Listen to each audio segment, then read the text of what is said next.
pleasure to be here this morning, as they say, coming back to my alma mater, the old stomping grounds, but also because I have an opportunity to, as they say, connect and reconnect with so many familiar faces.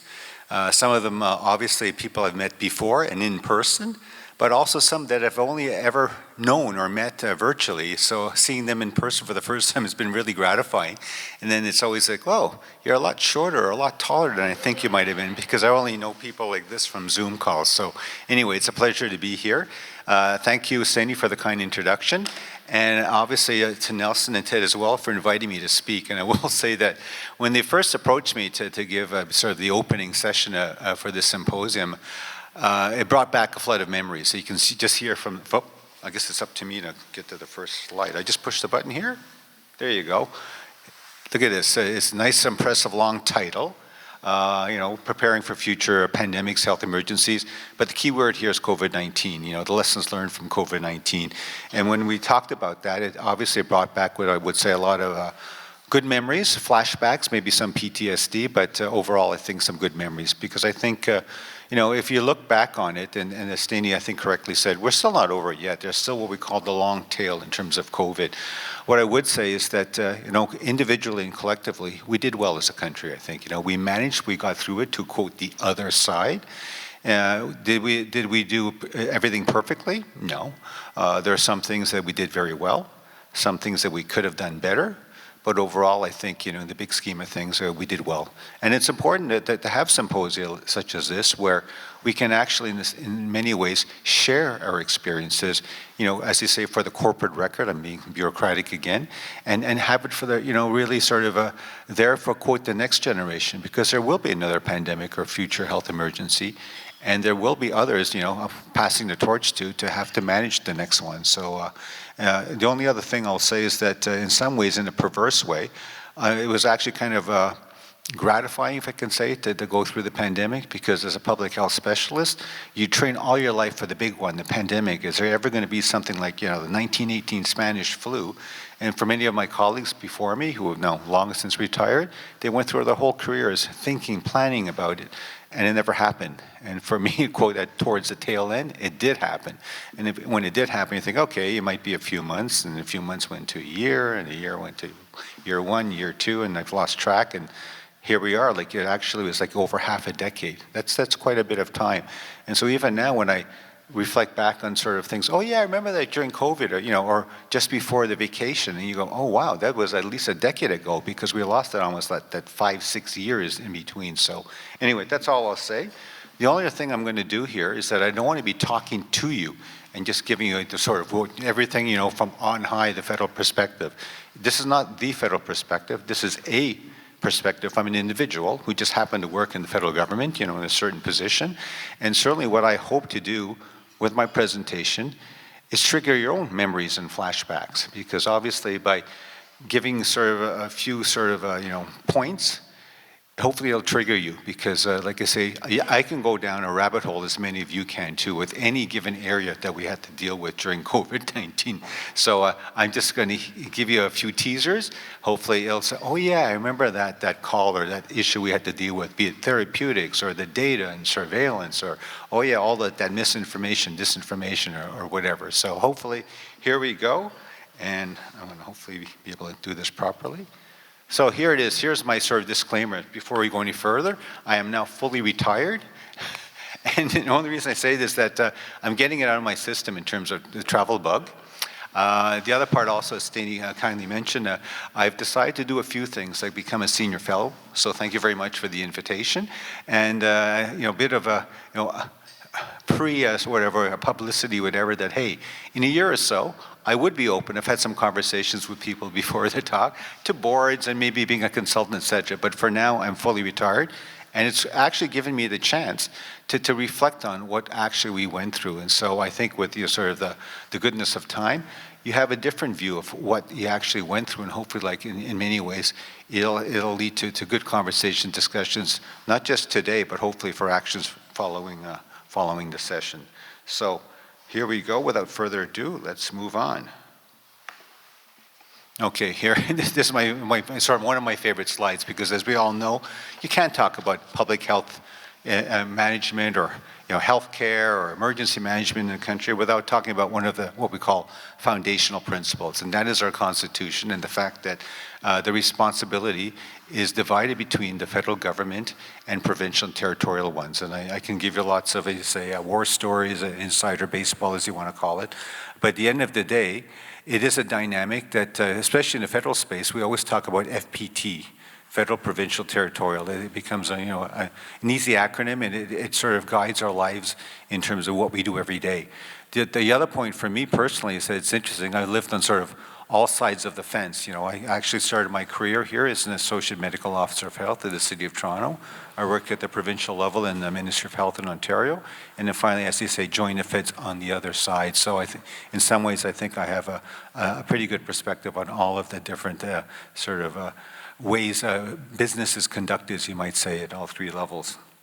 So at the end of the day, the key point is the last one, is that, to make it work, and I think we did well, collaboration and political will is what's really needed to make things work in Canada, be it healthcare delivery, be it emergency management, be it public health. Interesting, I just put, for definitional purposes, tell you, there is a difference between what we call a public health emergency and an emergency with a public health aspect.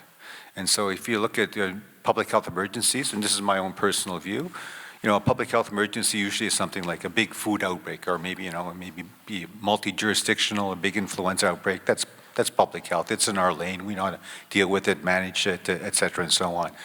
But then there are things that I call emergency with a public health aspect, where sometimes it creeps over into consequences, things you have to deal with way beyond public health in terms of social cohesion, the economic impacts, et cetera. So I think certainly we can appreciate that that's where, quote, the last pandemic falls into it.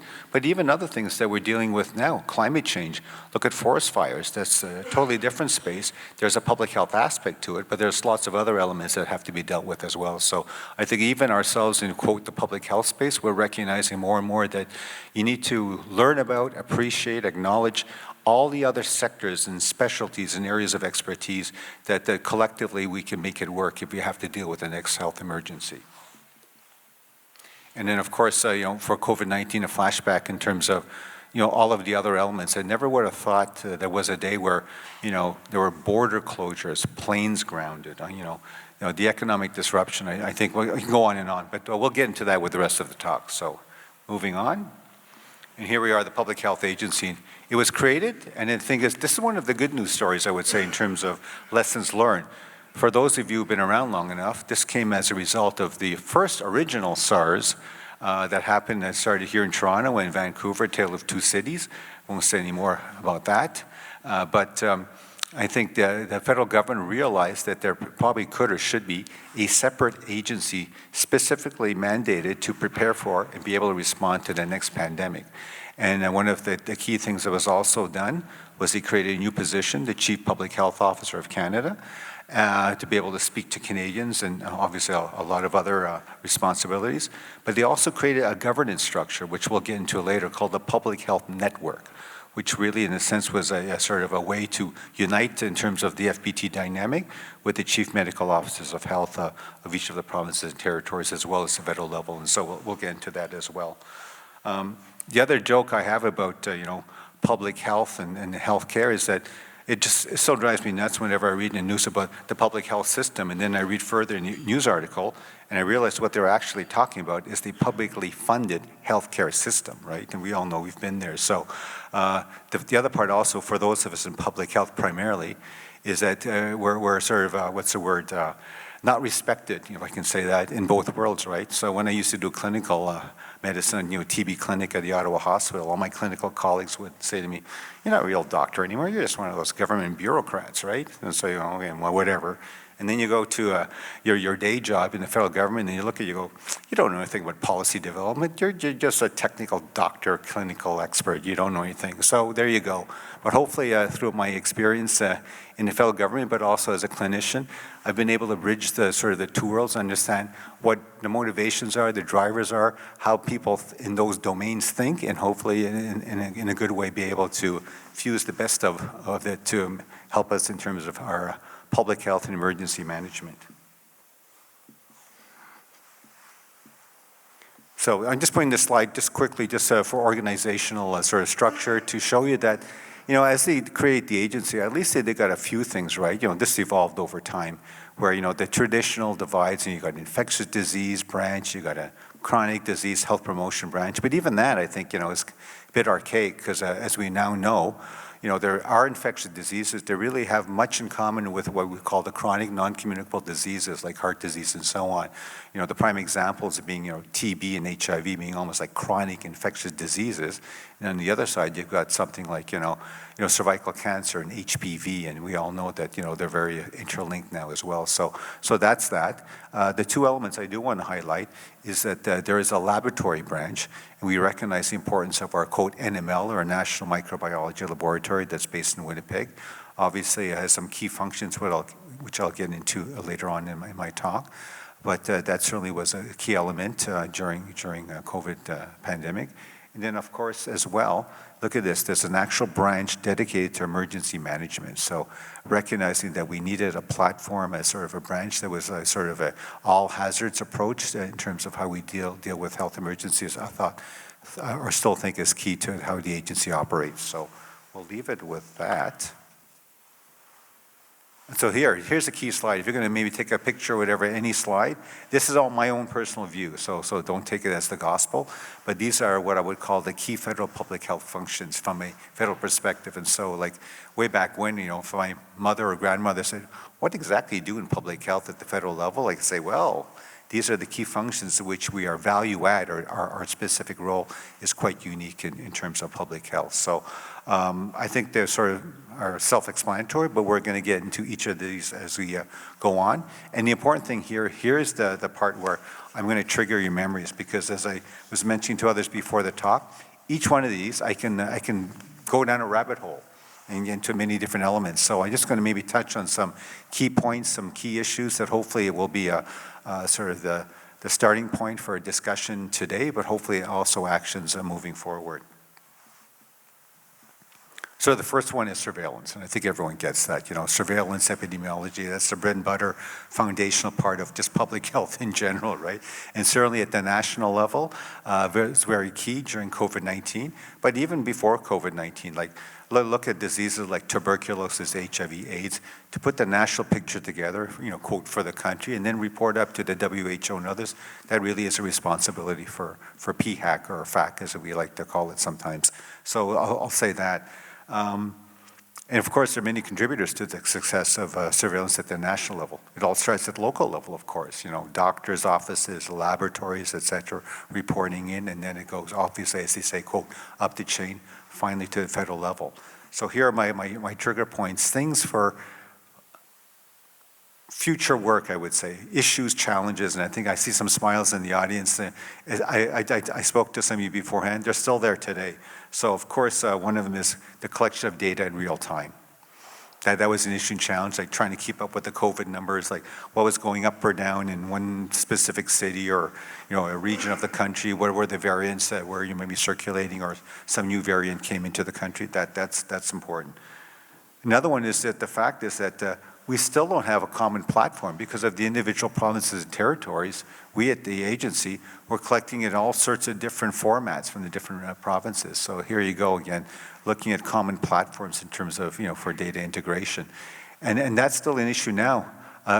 This was a pipe dream when I started my career, and here I am, I've ended my career officially, and we still don't have in this country what we might call the universal health record, transportable across the country. Even like vaccination, right, I'm not sure you still use a little yellow card here in Ontario. If you move to Alberta, you'd have to bring it along, and your new doctor in Alberta would transcribe it into whatever system there. So that's something I think we still need to work on. As I've said, and many others have said, it's not a question in terms of the technology or technical aspects. It really, I think, is political will in many ways. So I'll leave it at that. But even within each individual province, here's another issue I'm going to bring up. The integration between public health and health care. The data is not easily sort of exchanged. For example, I remember we had good records from across the country in terms of people's vaccination status, who was vaccinated, who got the COVID-19 vaccine, which vaccine, et cetera. But then if someone ended up in hospital, it wasn't that easy to parse out, well, what was this person's vaccination status? Were they vaccinated or not? And then sort of trace it back to, to the public health system. So I just still remember during COVID, there were, quote, studies done. It becomes a research project when, on the other hand, you think this could or should just be normal business, right? So we'll just leave it at that. And of course, in terms of new technologies, and that we'll get into that and maybe discuss further, something that was both innovative, interesting, but also sometimes a bit political was new technologies like wastewater surveillance. And I think you've had discussions here in Ontario as well. I remember some good conversations even after COVID for maybe other infectious diseases. So we'll leave it at that.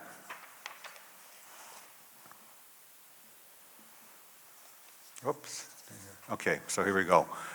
This is a big category. Obviously for many of us in this room, knowledge and science is a foundation, right? We all believe in science, the scientific method. And so how does the Public Health Agency of Canada sort of play a role? So I think we play several key roles. The first one is what we call supporting, I would say, basic science, scientific research, evidence synthesis. We work with other partners in the federal government. Obviously, you folks know CIHR, et cetera, et cetera. And so I think it's important because we all learned from each other during COVID. For example, I still remember, some of the early days of what was happening, why was it spreading somewhat differently than we know about influenza, our knowledge sort of increasing about aerosols, right? And I still remember, was it in Japan, that the cruise ship, the Diamond Princess, and then someone came up, I think it was in Japan, about using the 3 C's. Is that bringing back memories, the 3 C's? I think I still can remember them. Was it close contact, crowded places, and closed spaces or something like that? The reason I remember that is I had to translate into a sort of a French acronym, but you can ask me afterwards what that relates to. So, next one, I'm just going to show you, just to maybe trigger for you. I think many of you were probably on some of these networks, et cetera, and so on. So I'm just listing. Some were created specifically during COVID. Others, such as NACI, obviously was there long before COVID and still here today, and now getting, as you say, back to normal business. And I'm just putting at the bottom some of the international ones that we were engaged with as well. And I think some of you might have been there as individuals as well with the WHO, the R&D Blueprint, the Coronavirus Network, et cetera, et cetera. The only other point I'd make here is that you look at most of these networks, and they're still in what I would call, quote, the quantitative science field, right? We're all sort of like, myself, I come from a quantitative science background. But during COVID, even before, I recognize, in terms of the qualitative sciences, the behavioral sciences, social sciences, there's so much more that we could learn from each other, but also interconnect because it became so important. And as we all know, with mis and disinformation, we need to know so much more about, target audiences, what are the values, the cultures of the people we're trying to reach, because even with the best quantitative science, you could develop, the best vaccine, as was the case during COVID, but as the old saying goes, if you can bring a horse to water, but, there you go, who knows what happens afterwards. So I'll leave it at that. Second point, very straightforward in terms of what the agency was able to do, and that's what we call guidance documents and resources. So lots of documents were put out. Obviously, there's some good work, obviously, in the province as well. We tried to leverage the work that individual provinces did as well for the benefit of the country in terms of disseminating and so on. But technical documents, certainly NACI documents stand out to it, but lots of other ones. But even for the general public, I remember we put things on our website that evolved with time. I remember in the early days we put advice for the general public about how to make your own masks, remember? And then we realized, maybe there's other things, that, differentiate between a good mask and not so good mask, et cetera. So we learned as we went along. So I'll just leave it at that. And then, of course, I think as Steny and others have alluded to, I'm not the only one, obviously, in Ontario as well, public communications. We recognize that, the importance of effective and inclusive public communications. And this was obviously the first pandemic, but not the last one, certainly moving forward, that it's also going to be in the digital age with infodemics. And what we learned over time is that it's not just about, doing a press conference, because as my own kids reminded me, only old folks watch TV and look at press conferences. So you want to hit, quote, the younger generations. We then morphed over, and now we're learning about, oh yeah, social media, you need to make YouTube videos, and you use maybe TikTok in the future, et cetera, et cetera. So we actually did have webinars with Facebook, and we did all sorts of things. And as they say, the internet lives forever. So if people look, I actually had to do a few YouTube videos, which was kind of interesting with some influences that the agency was able to gather. So I'll leave it at that. But other than our own press conferences, we recognize in terms of trickle down, in terms of disseminating the information, it's not about us just putting out the technical guidance. So we even had webinars, with specialists, but also even family physicians, because at the end of the day, we recognize that the individual, Canadian, who do they trust? They're not going to trust, Dr. Tam, myself, whoever the talking head is on a TV. They're going to trust their doctor, their pharmacist, and so on. So by pushing out the information, all the sort of the Q's and A's, to sort of better sort of equip the frontline people to be able to talk to their patients or clients, that's the way I think we'll be able to succeed with the next pandemic. So I'm going to leave it with that. Second key role, and it's interesting because this is something we kind of knew before, but certainly during COVID it was amped up. And that's our, I think, unique federal, quote, power, being a convener and facilitator. I think, we're in a unique position. I think there really is no one else in the country that can, quote, bring various groups together, be it technical experts, be it the public health authorities, for example, in the Pan-Canadian Public Health Network. Obviously, there's a connection to leverage individual expertise to join, quote, a national COVID committee of some type. But these are other things that we never thought about before. For example, we had fairly regular meetings with what we call community leaders or faith-based leaders. For example, we met with leaders of, be it the Jewish faith, the Christian, Catholic, Muslim, et cetera, because obviously a lot of questions and concerns from the various congregations. For example, for Catholics, the whole issue of vaccines and fetal tissue came up, right? So be able to have that good, frank discussion with those leaders, we could empower them so that they can go back to their congregations and be able to sort of allay or at least answer some of their questions and concerns. So those are some of the innovative things that I think hopefully moving forward in the next pandemic, it'll be hardwired. So of course we need to reach out to the Black community, to the other types of communities, faith-based, whatever, to be able to pass on the sort of the important information.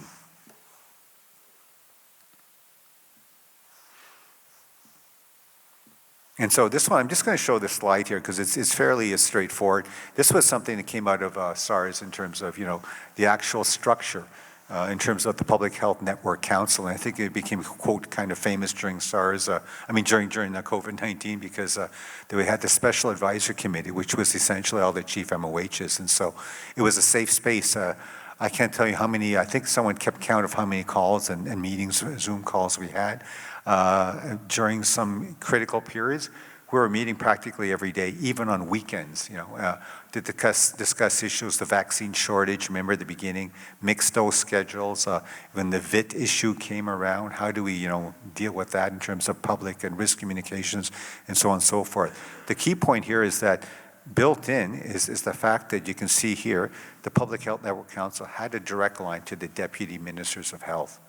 So that was important because in terms of, quote, that interface with, quote, the political level, at least all of us were able to get to the deputy ministers. And we were actually then invited to various deputy calls as we managed through the pandemic. I think that was key. And of course, as I mentioned before, the fact that you could use all sorts of technical experts to populate various groups as needed. And the one I just mentioned, for example, the VIT issue. We talked to all of the specialists, immunology, et cetera, in terms of working through that, coming up with a risk assessment, et cetera, and then finally ended up with advice that, for a certain maybe age groups of males, let's say in a certain younger age group, maybe, not that it wasn't safe, but of course in terms of, the best, maybe safer option, maybe to look at other vaccines. And all of that had to be carefully sort of managed, as well as you can appreciate the public communications in terms of what people might have taken before and what we might recommend moving forward. And here we are, another federal role, surge capacity support. It's interesting, here's a whole list of things we did during COVID, but before COVID and even now after COVID, The federal government, I'm not sure many of you are aware, is always there, as they say. It's only a phone call or an official request away from us deploying resources as needed. For example, sometimes if there's a TB outbreak, let's say up north, we might get an official request for something like, oh, we need maybe a few more epidemiologists to help us track it, et cetera, and so on. Or maybe have a mobile laboratory sent up to do some specimen testing in sort of isolated communities. So we're always there for those types of outbreaks, as well as maybe a multi-jurisdictional food outbreak. But during COVID, some very special things happen. The one maybe I'll point to is the fact that, normally, and here we are getting back to normal, so to speak, vaccines and therapeutics are really within the purview of provinces' territories. And sometimes we have a bulk sharing agreement that we sort of leverage with the provinces and territories to buy flu vaccine depending on provincial orders, and it's cost shared. The province picks it up all or maybe most of the sort of the costs. But during COVID, the federal government paid for everything. All of the vaccines that were then distributed to provinces, territories. We also brought in the armed forces with the logistical aspects. And remember all those rapid tests, that were sent out. That was all paid for by the federal government, and including in terms of quote the sort of the quote testing and the validation of what was then able to be put out to market. So I think I'll leave it at that, and hopefully that will trigger some further discussions. The laboratory, there's a whole area of laboratory science that I certainly became much more appreciative of. I think when the first cases came, it was our NML that had to develop that gold standard test that was only available at the NML. So I still remember the specimen being sent, I think it was in Sunnybrook initially, but had to be sent to the NML to, quote, confirm the case, as well as, quote, I think it was the second case from BC. Then afterwards, of course, at some point it doesn't become feasible. And of course, there's the issue of what we call technology transfer, in which the NML works with their provincial counterparts, supports the transfer of the testing methods. Of course, validating all the various tests and the companies that came forward with all sorts of new technologies, et cetera, during COVID pandemic. Certainly, the NML had a key role in terms of monitoring that. And that exists today. Even now, I've gone to meetings for the so-called CPHLN, the laboratory network. So similar to the chief MOH, just all the laboratory directors get together to talk about, what's new and exciting or what they need to watch out for in terms of future elements. I remember one of the last discussions I had before I retired was on wastewater surveillance. You can appreciate that's a pretty interesting area. Regulatory responsibilities, another key area. We're almost near the end. And so I would say is that, most of the regulatory stuff during COVID-19, especially when it came to the vaccines, was Health Canada. They're almost like the FDA, similar to the FDA. But certainly we tried to make sure there was that good separation between, what they did in Health Canada in terms of approving the vaccines, and then what we in the agency with NACI would then come up with recommendations. I'm not going to get into too many war stories, but it's interesting where I think many of you can appreciate that for the vaccines that were approved, they were approved obviously based on clinical trial evidence, but you can imagine during COVID, the clinical trials had to be, as they say, sort of compressed or shortened, right? So, the interval between, the various vaccine doses might have been like, a month or 4 weeks or whatever, right? So that was what was approved. But in real life, especially since the first doses coming to the country, weren't that many, just think of it. I just realized, wow, what a moment in terms of decision-making, risk assessment, whatever. We work with experts, including obviously in Quebec, they've got very good experts there, and said, okay, just based on the principles of immunology, what we know, normally there's a longer interval to have a better immune response, right? Look at the childhood vaccines, 2 months apart, 4 months, whatever, right? And so a policy decision was made to, quote, extend the vaccine interval, which ran counter to the approved sort of vaccine indications and schedule that the Health Canada approved, right? So we've all been there, I won't say more, in terms of, what we came up with, up to 12 weeks, et cetera, and so on. And then later on, look at mixed dose schedules, right? I'm not sure how many in this room might have had, AstraZeneca first dose, and then Pfizer, and then later on Moderna, whatever. We let the world, I'll get into that later on, which is actually in the next slide. But the most important, I think, regulatory responsibility we had was a Quarantine Act. We didn't think much of it. Okay, Quarantine Act, whatever. But it was really important during SARS. So during COVID-19, things like border closures, I think we closed the border to the US for like 19 months or so. And then obviously lots of other things happened, won't get into that. But one of the issues that came up during the original SARS, just imagine in 2003, was who's responsible, because each province deals with its own, outbreak, whatever, and we deal with the international border. But how about interprovincial travel? That was an issue during SARS, what if someone escaped from Toronto and wanted to, go to Alberta, Quebec, et cetera? How do we deal with that? Who's got the responsibility? And look what happened during COVID. Provincial governments made up their own minds. Remember the Atlantic bubble? I remember for even myself in Ottawa, my spouse partner actually worked over on the Quebec side because we're in the NCR, right? We're right at the border. And you couldn't believe it. Doing checks, etc., curfews in Quebec. You wouldn't be caught dead with an Ontario license plate crossing the bridge to Quebec. Imagine that. It's just unbelievable now. But anyway, those are things I think I'm just going to raise in terms of, as they say, future work to be done. So we'll leave it at that. And finally, in the international engagement, as I just mentioned, obviously we're the interface with the WHO, with CDC at the time. And here's just a personal vignette, and this is something maybe to think about. One of the things that we were fortunate, and I was part of that generation where back in the day, we had good connections because, based on, budgets, et cetera, we did travel, we did, conferences. I went on sort of field missions with various people. I still remember myself and Mike Ryan, who some of you may remember, from the WHO, being on some bus or something of an outbreak in South Africa, right? And then here we are years later, suddenly I say, wow, he's on TV, he's leading with the WHO response. Or even myself and Dr. Fauci, I remember when we were like the heads of delegations at a TB conference in Moscow. This was in 2017. I still have a picture of that. I was trying to do my Movember thing with him. I had a little fake mustache, or at least I tried to mustache, whatever. So people still tease me about it. Anyway, but the fact is that we were there, and it just, this was, I think, 3 years before. I never would have imagined what would have unfolded 3 years later. And those connections, the ability for me to pick up the phone, I still had my CDC counterpart on speed dial.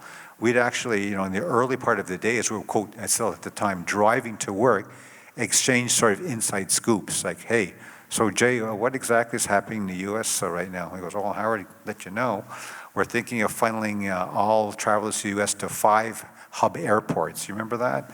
Et cetera, and so on. Oh, good, thank you for that heads up. Maybe we'll have to adapt to do something similar in Canada. So those are the kind of things that I think were so important, that human connection, those contexts that you can pick up the phone.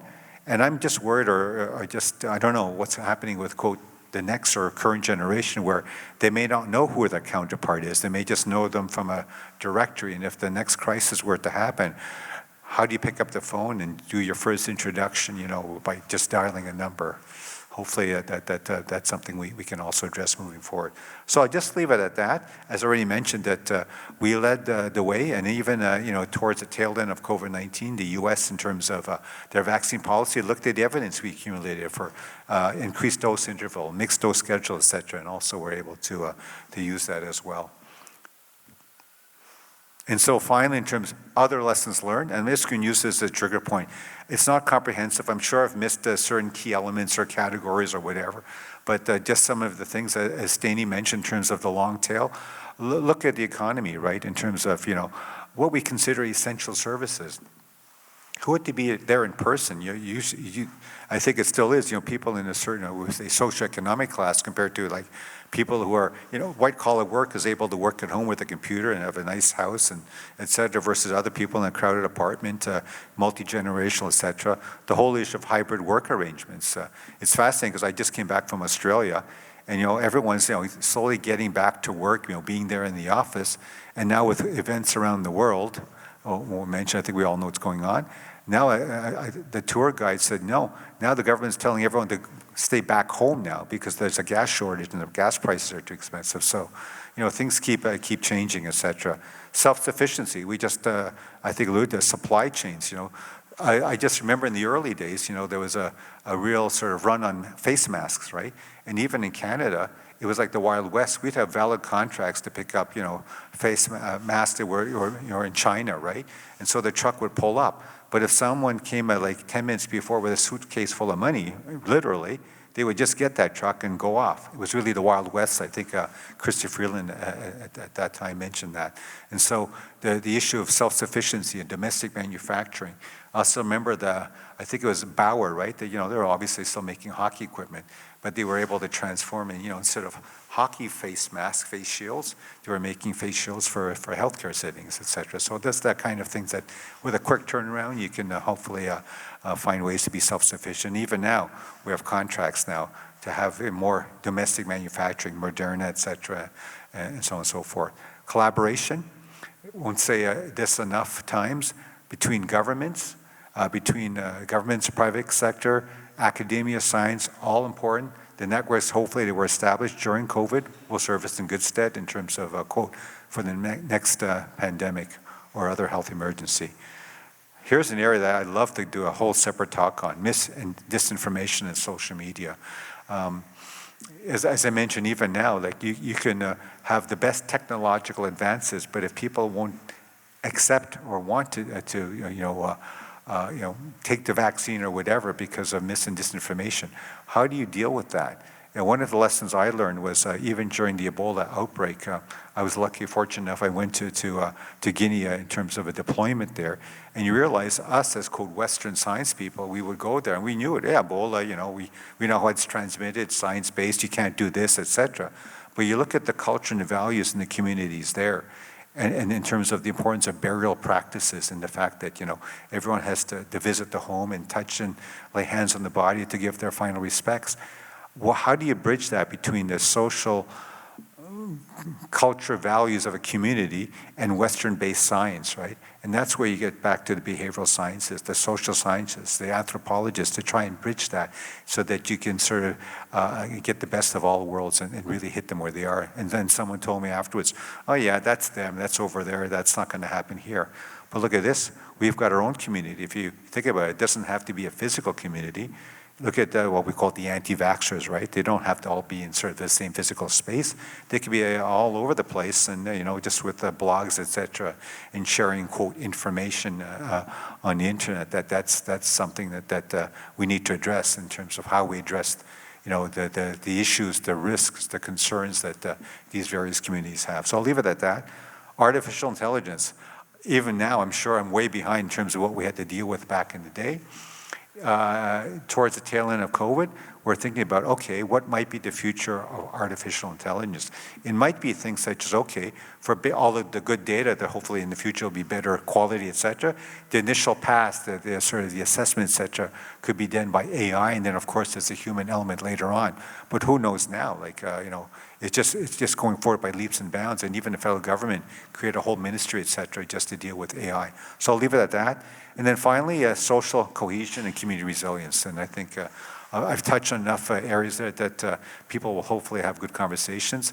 The thing is that we recognize that you need to respect where our community is at and what is the culture and the values in the community, because if you've lost the trust or ability to connect with the community, you're done. And the same with the politicians. I didn't mention that in terms of the science space, is that I think Brian and others will have a whole session in terms of the science policy interface, but we recognize, even myself, that if you're giving a briefing to the Prime Minister or a politician, there's a whole different way of thinking, right? We in sort of the science will always talk about evidence-based decision-making. But when you come to the policy space, it's what we call evidence-informed decision-making, and there is a difference, right? And so how do you do the one-page briefing note? How do you hit all the elements? But also in a sense, understand your lane, because in public health, our primary objective for most things is what? Reduce morbidity, mortality. But as politicians or elected leaders, there are other elements, right? The economy and other community aspects that they have to think about. So those are the things that come to mind, and hopefully we can have further conversations on that. So I'll just leave it at that. And just the last one, I think it came forward in COVID-19, comes forward all the time, structural inequities. And I know it's a dirty word in other places like DEI, but in Canada, I think, to our credit, it's still important. Look at all of the structural inequities in terms of, from a differential exposure. I remember became in BC, they actually put it into a sort of legislation, the fact that, these personal services worker, because of the sort of the poor, remuneration, et cetera. You have to work at several institutions, and even during SARS, that's a way of spreading it, right? By having to work in multiple institutions and look at the pay for essential workers, people delivering groceries, et cetera, and so on and so forth. The fact that we looked at some of the vaccination rates, and the fact that how come in, let's say poor socioeconomic neighborhoods, the vaccine uptake wasn't there. And we recognize it might not be barriers in terms of their understanding, et cetera, but it's their working requirements, et cetera. And so, at a local level, things like mobile clinics, et cetera, and so on, in terms of, better access, in terms of access to treatments, and so on and so forth. So those are just some of the elements that I'll bring forward here. And with that, I thank you very much for your attention, and I'm looking forward to a very stimulating and exciting day ahead. Thank you.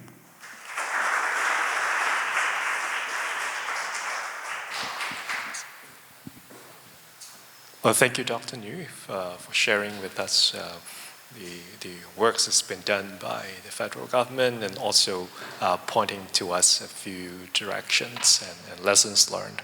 So we do have some time for questions, and our staff will pass the microphone around. Just raise your hands and stay. I'll start Howard, you started talking about the international connections. You talked, thank you. It'll sound exactly the same. You talked about the international connections, the relationships, the importance of this kind of learning. The whole sort of international order of these institutions is changing now. What do you think Canada needs to do as this sort of global network shifts and in some ways it downsizes and kind of and loses some of its potency? I have now sort of the freedom, right? I'm no longer sort of working in the government bureaucracy, so it's just my personal view. I think similar to what our Prime Minister is doing, I think we just need to diversify. We need to find what we call like-minded partners, and so I think during COVID, we established very good networks, I think mostly in the scientific level. And so I think we just need to continue that, in terms of surveillance, some of the laboratory experts around the world connecting and so on and so forth. We need to be with people that recognize the importance of science, of public health, and continue to build a sort of a stronger coalitions, because as they always say, you're stronger together than alone. And so, I think the elephant in the room, and I'll just call it for what it is that I was fortunate. I was there, with the CDC and colleagues in the U.S. That, obviously had a similar sort of a view of the world in terms of science. But I'm gone, and most of them have also left and retired, and so I can't speak to what the relationship might be now. I think we need to maintain it at a sort of an institutional level, but it is challenging, because I know for a fact that, for example, like NACI, they've got observers at the U.S. Sort of ACIP and vice versa, and I can't imagine what the conversations are, and most of the people that they've come and to know and work with have all, as you say, no longer in their positions and been replaced by others. So I think you sort of tread water in certain places, and in other areas you try to strengthen, even enhance those relationships.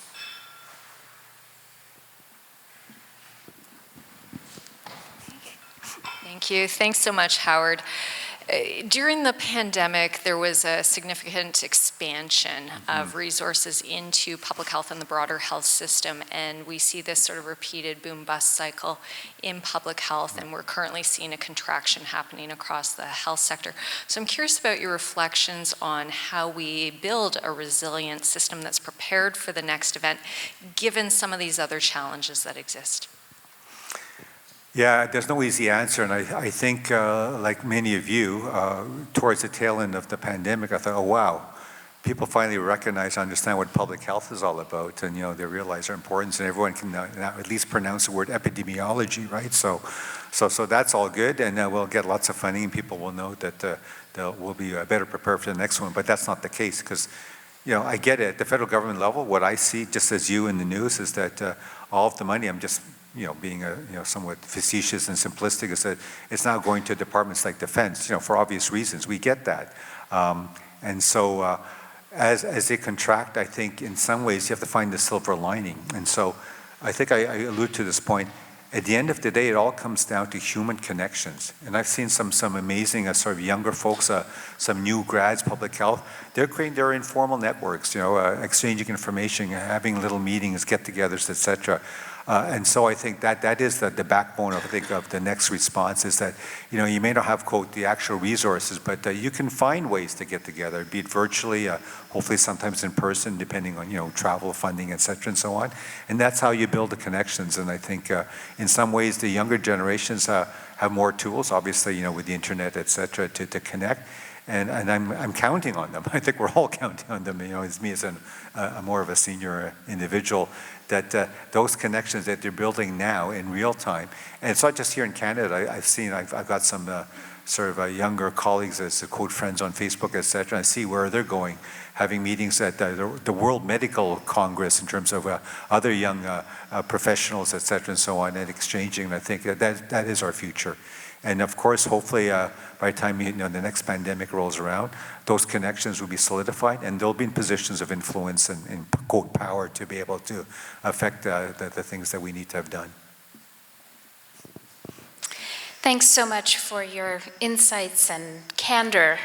I wanted to pick up on some of your reflections around social policies and the extent to which you can gauge whether the future or in-process pandemic plan is actually going to incorporate some of those concerns, and whether there is any expectation or hope for truly a whole-of-government approach to a possible future pandemic. Thanks.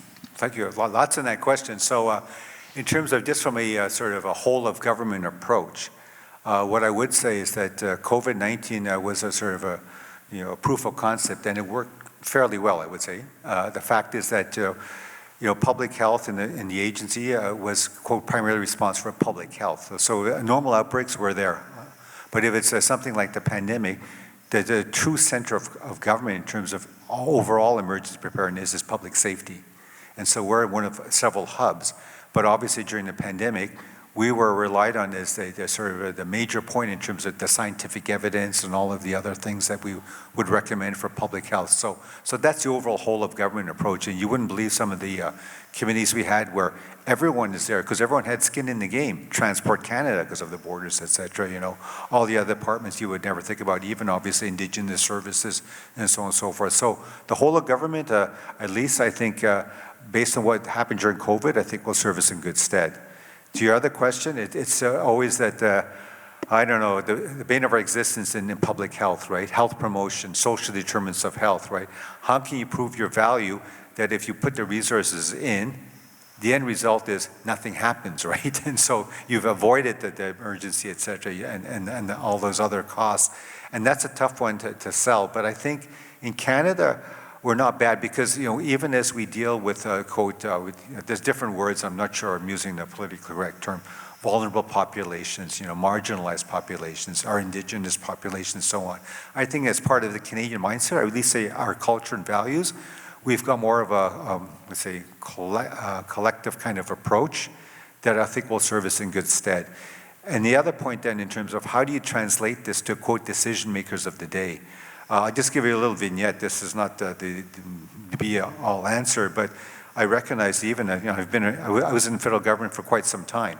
So you realize that you may talk about the same issue, but then depending who the decision maker is of the day, you can tailor your message, okay? So let's say tuberculosis is my favorite disease. I worked at TB clinic. We all know the social determinants, et cetera, are important, right? And so if it's, quote, let's say liberal government or someone, a government that, is open to social determinants, housing, poverty, et cetera, and so on, easier sell. You put all the arguments together and you show that to that government. If it's maybe let's say a more conservative government, I'm just saying in general, right? Then how do you frame the arguments for investing? Oh, it's about the economy, right? And so you make other arguments saying, well, you want a healthy workforce. Well, if you want a healthy workforce like your miners, et cetera, and the mines, et cetera, you got to make sure they're tested and treated for TB, et cetera, and so on. So that's how you kind of tweak different elements and bring them to the forefront, depending on the decision makers of the day. It's a bit of an art, bit of a game, so to speak, but that's how you have to recognize what drives the elected officials and what are their sort of constituents, concerns, issues, et cetera, that you want to hopefully address in a meaningful way, but staying true to your public health. Thanks so much. I just want to say thanks to the organizers. This is already starting to be a great day, so looking forward to the rest. I'm Nicole Facina. I work in public health emergency management. I'm curious to get your take on how realistic it is to get real-time data in emergency management versus training our leaders in healthcare to make decisions. And my question comes from also field experience. So working on the Ebola response in the DRC, we wanted to have more real-time data, but the reality is that it shifts so quickly that, once we got the data, we were already on to the next decision. And so I love the idea of it, and you have a lot of experience, so I'm really keen to hear what you think could be useful from real-time data, or maybe what some of those blockages are. And I also know that EMO, Emergency Management Ontario, has recently put in a lot of money into emergency preparedness, and it hasn't trickled down to public health emergency management. So is real-time data our entry point, maybe, like to get some of that funding in the ear of decision makers? Wow, I don't think I can answer a great question. So what I would say is that yes, I think that the dream still is, for at least it was for me, and I'm not sure, maybe it's shifted slightly for the future, is that, quote, the singular universal health record, right? You can imagine for any individual, everything is there. We get it with the privacy issues, et cetera, and so on. But technologically, I think it can be done. Like if they can have all of your information, hopefully there are no data leaks for your credit card or everything else, right? How come they can't do it for your vaccine record or whatever? Anyway, I'm preaching to convert it. So we get it. So it is possibly technologically, because then in terms of real-time data, if let's say you happen to be in an emergency ward and you enter that, it's real time, because then depending on all the safeguards, et cetera, and the data, whatever filters, right? It could be at the provincial level or local level, because it's more for case management. And if it ever has to get up to the federal level, you don't need all of the personal data. It's just for the big, things like to get the overall TB counts, right? You don't need to know like all the other information. So that is doable. But in terms of an easy to use tool, I just remember when I was, I think, I was in Haiti or something for an earthquake, and one of the things they did was to give all of us field people like these little hand units. I can't remember, like technological, right? So as you're doing your field assessments, et cetera, you actually go there and you just in real time just enter, like very simply. You have to make it simple for the end user, right, or whatever user. They input the data at the sort of the ground level, and then with satellites or whatever, it can then be collected and someone else cuts it, so on. So I'm not the expert to IT, but I'm sure compared to what I did in 2010. Even today, my God, it must be much better. So I'm sure handheld units, this, that, whatever, there are other ways that can be both easy and practical to actually get the real-time, raw, valid data entered somewhere into an entry point. And then, of course, the other technology layers have to take over to make sure that it gets, quote, up the system or used at the appropriate level with all the right data points. That make sense? Hello, Howard. It's great to see you come back as a senior fellows. I want to ask you a question about what would be your advice for the university, for a think tank like the Institute to better work with public health agency at the federal and the provincial level? I'm sure all the people have been working with you or the PHO or public health in some capacity during pandemic. So we are proud of our work, but I think you also see the gap. And what is your advice for us? The only advice I would say is just keep on doing what you're doing, because I certainly see it with the U of T. You've got lots of connections. All of you, many of you have got grants connections with the federal government, et cetera. So I would say that those in the federal government, and maybe you just need to say, see who's there now. Continue. You might have a previous connection. I think there's someone called Natasha Crowcroft, used to work in Public Health Ontario, that's now at the Public Health Agency, et cetera, and so on. So those personal connections are important, being somewhat facetious. And that's what's hardwired. I will tell you that during COVID-19, what happened was that based on all these connections, people know who's done good work, who's got a reputation, et cetera. So it speaks for yourself by your publications, what you've done, right? And the federal government will reach out with the right people to make the connections. If not, they'll contact someone they know, and hopefully one of you goes, oh yeah, I've got a good colleague that's also working on this. That's how the networks expand, et cetera, right? But the other part also is that during COVID, and I'll just give one story. I don't think he's in the room, but it's amazing is that he was actually, or I'm not sure if he still is, on one of our committees. He was on CatMed, and I can't speak now, maybe he's no longer, I don't know, Isaac Bogosh, right? So he was on one of our committees, right? And obviously, he just, what happened during COVID-19 was totally different. And so we at the federal government, we can also see what's happening out there. And one of the things we did, and I think it's a bit of insider baseball, but I have no trouble telling you now since I'm retired, is that, as the nasty documents were being developed, right? And we were going to disseminate, we had to have, press conference, et cetera, giving out the advice and so on. We also recognized that, in the media, sort of the information space, there's a hunger for information. There were lots of talking heads, and there were some good ones based in Toronto, right? They were giving their own viewpoints, et cetera, and so on. And so we know that those people, like Isaac and others, who had very good ways of, say, translating it, communicating to the general public. And so what we used to do, at least later on, not at the beginning, was that once we developed the guidance, et cetera, we'd have a quiet sort of a pre-brief with some of these influencers.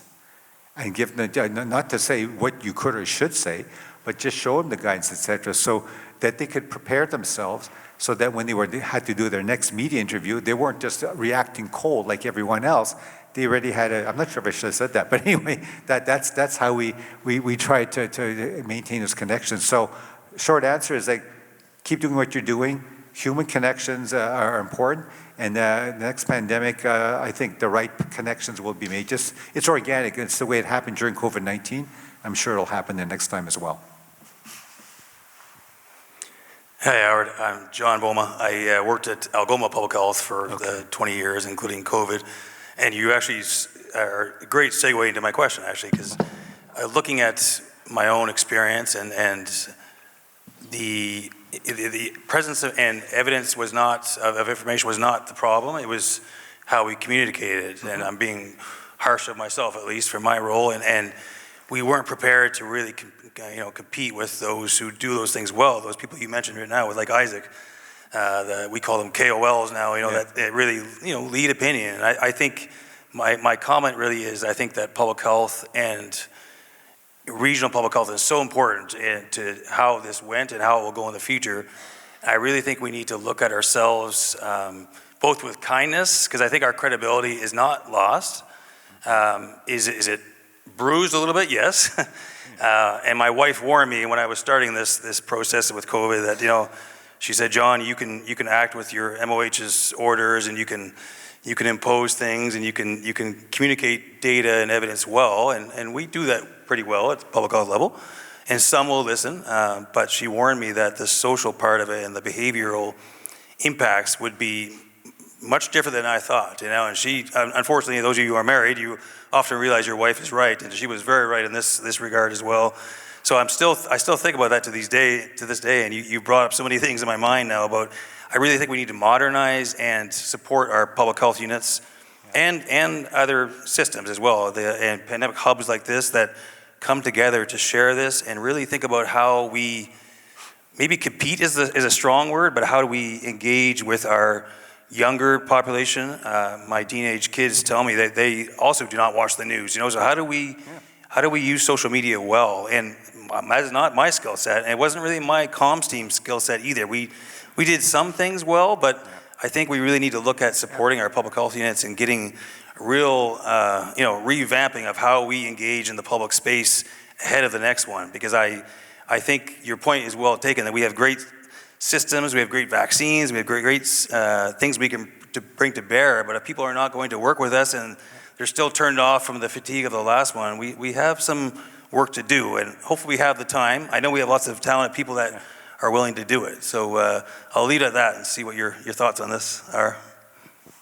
Totally concur. That's all I can say, John. It's like we sort of learned from our mistakes during COVID. Even public messaging, like it's fascinating. How do I put it? Just using one example, I have so many things flooding through my mind as well. Do people remember what happened where to try and motivate people. Remember when it was just basically the 2 doses initially, right? And even our Prime Minister picked up and goes, oh, fully vaccinated, right? We encourage people to be fully vaccinated, right? And so that was what we used in our media conferences, everything. It was about, fully vaccinated, right? Whatever, right? And we got that, thought, okay, job's done, here we go. And then later on, so science evolved, goes, oh, the actual effectiveness wanes with time, et cetera. You might need a booster dose, et cetera. And we lost some people there. People were I'm sure you folks experienced it well, we're mad. You lied to us, government. You told us we were fully vaccinated, it's all good. What's this, we need another dose. You're not telling the truth, we don't believe you anymore, et cetera, right? So then we had to adjust our messaging, right? And it's more about keeping up to date with your vaccine. So even then, in the communication space, one of the things I learned is that you have to be so careful, because what you have to be able to admit and evolve as circumstances change. So that's one example in terms of fully vaccinated versus keeping up to date with your vaccinations. To me, it's kind of subtle, but you can imagine for some people that may make all the difference in the world. So that's all I'll say. Moving forward, like I just mentioned, I'm sure at local level here or provincial level, some of the community leaders that we dealt with that we never thought we'd have to deal with before, like, meeting with sort of leaders in the Black community or faith-based leaders. I never thought, wow, I'd have a meeting, with sort of the head, sort of be the rabbi, et cetera, or archbishop, whatever. That was new to me. So those are the kind of things. And I'll give you one success story. Here's the one success story. I think I just discussed with someone else. I'm going all over the place. Folks are okay with that, I hope. Is that, because of the hard lessons learned during the HIV pandemic, and the federal government was bashed, we had the AIDS initiative, et cetera, and so on. A success story was MPOX, I would say, in many ways, because all of the things that we did, like to gain over many years the trust of what we call community leaders, right? International or national level AIDS-based organizations, et cetera, right? When MPOX came, I'm sure not sure same perspective, we looked at the data, goes, oh boy, it's primarily men who have sex with men, et cetera, and so on. And we were careful. I still remember the first few press conferences. We're still in a mode, even though COVID's still there, we were still doing press conferences on MPOX, right? We were very careful to parse language and to make it sort of discriminatory, whatever. And then we'd have behind the scenes meetings with the leaders, right? And then what they told us is, they looked at the epidemiology, goes, whoa, that's what it is? You have to call it out. It's us. It's men who have sex with men. And we said, yeah, so how do we go about addressing it without stigma and discrimination? But because we had built up that trust with them over the years, then we said, okay, how do we do publicity? How we encourage people to take the vaccine, et cetera? They say, yeah, work with us. And so we actually gave money to some of the community leaders to develop their own campaigns, et cetera, hard-hitting, et cetera. Other things that I never would have thought we'd use, we actually reached out to dating apps like Grindr, et cetera, and so on, put PSAs on there. So these are all new things we have to think about. Dating apps, et cetera, for STIs, right? Never would have thought about that, 10, 15 years ago. And those are the things that I think will serve us in good stead as we move forward. So I'll leave it at that. But even the Mpox vaccine initially, I think people can remember, we weren't supposed to divulge because all of what we use for Mpox were actually smallpox vaccines, right? And they were there in terms of, quote, the security, the bioterrorist, attack, whatever that might happen. And so it's a carefully guarded, quote, secret within the federal government, how much we had in the nest, et cetera, and we weren't supposed to give that out. And so we even had to discuss internally, how do we frame it? How do we bring out the supplies? How do we distribute to the provinces that still maintain enough, quote, readiness for that other potential attack? So yeah, you're bringing in lots of memories, and that's all I can offer at this point. Thanks. Well, thank you, Dr. Njoo. Thank you so much for your insightful talk and the Q&A section.